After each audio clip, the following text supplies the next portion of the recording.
Hello everyone, I'm Atul Dahale and welcome to my Incredible Chess channel. Today I'm here with a chess classic played between Tigran Petrosian and Viktor Korchnoi.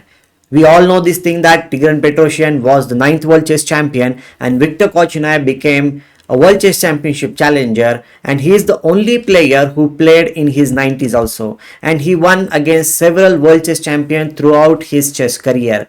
So this is a really interesting battle between these two strong players. I hope that you will enjoy this game, and do like the video, subscribe to my channel if you are new here. So let's begin. In this game, Tigran Petrosian was white. He started with d4. His opponent Viktor Korchnoi played e6, and now knight of 3 was played. And after that, black played f5. Dutch defense, we all know this thing whenever f5 is played.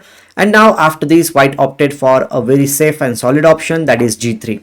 Okay, black plays knight to f6, then bishop to g2, and now black plays d5. Obviously he is going for the Stonewall structure, you can say. c6 will be played, and it is considered to be a very solid structure from black side. Well, from white side also players played in this kind of setup when they play d4, e3 and f4.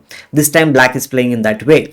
Here other options instead of d5 are bishop e7 or g6 followed by bishop to g7, but here Viktor Korchnoi decided to play d5 and control everything in the center of the board. White says like, okay, no problem, I'll just go for my castle. Black plays bishop to d6, and now he hits the pawn on d5 with c4 move. If you capture, then your Stonewall structure, it will be damaged in this position, and maybe white can just simply go for knight d2, going for the capture on c4. And if you try to save it or something like that, then always this knight can jump over here, and black needs to give up the pawn very soon in the position.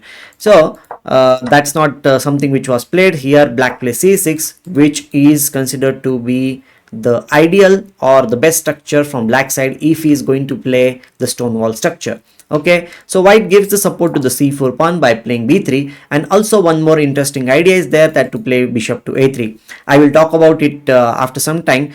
After castle, bishop to a3 was played. Now I will explain why bishop a3 is played, why white is trying to exchange the dark square bishop in this position. If you observe, then black is having this pawn structure.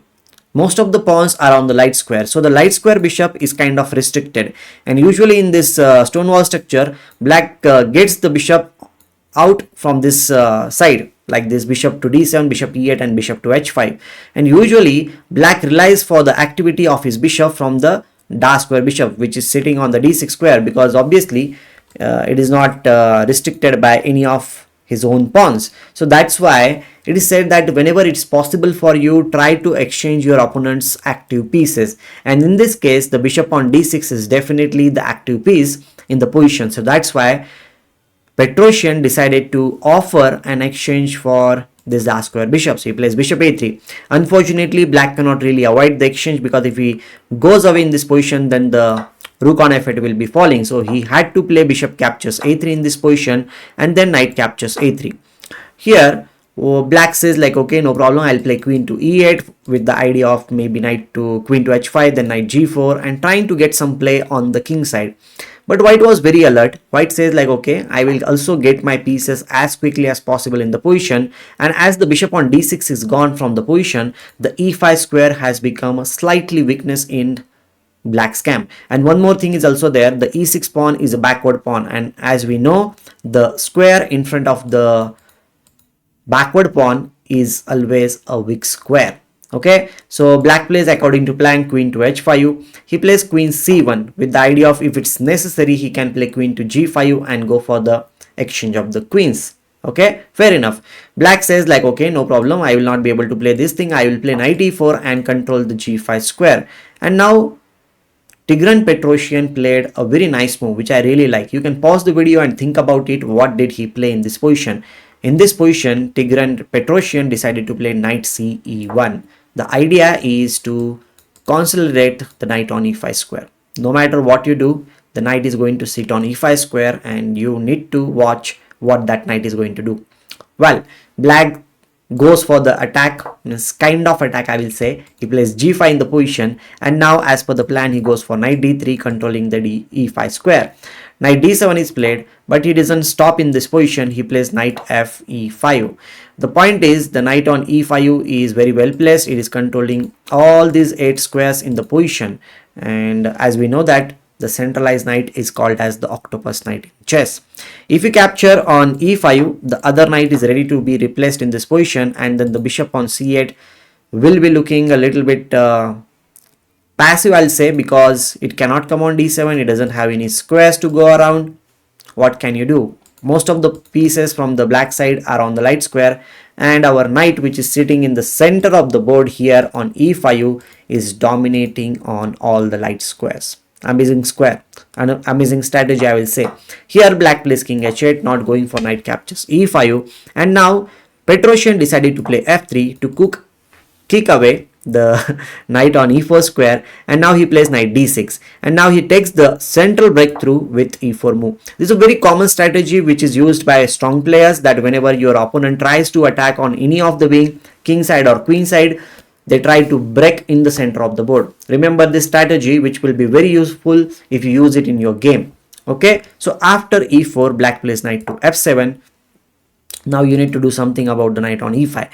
First of all, white plays c captures d5, knight d captures e5, and then he plays d captures e5, not allowing this knight to be exchanged in the position. He keeps the knight on the board. Of course, you could have played this move, but if you play this move, then the black's tension of f7 will be gone, because after the capture of the knight with the pawn, the knight is kind of restricted. Plus, you can already see that the bishop on c8 was already restricted in the position, so black needs to play very carefully in this situation. C captures d5, then e captures d5, e captures d5, and now he plays f4. He has a pretty solid structure in the center of the board. I'll say the pawn structure from white side is very strong, plus the passed pawn is also there. The d5 pawn, which is now a weakness, is being attacked by the bishop, and whenever you move the knight will also be attacking the pawn on d5 square. Plus you can play queen to c5 in the position and further attack the pawn on d5. Black understand that thing. Black tries to save the pawn with rook to d8 move, and now he plays queen c7, entering the queen in the opponent's camp. The knight on f7 is under attack. The threats are there, and also the bishop is not having any good moves in the position, you can say. He plays b6, trying to get the bishop out at some point, but now Petrosian comes up with a very interesting move. He plays f into g5. That is kind of a move which he played, and anybody will say like, why are you breaking your pawn structure, which was a very strong pawn structure until now? The point is, queen cannot capture because, as I said earlier, the knight will be hanging in the position. The knight cannot capture because the rook on d8 will be hanging in the position. So black is kind of helpless. He cannot really capture anything in the position. He plays bishop to a6, trying to attack the knight over here, but now he comes up with the move that is knight to f4.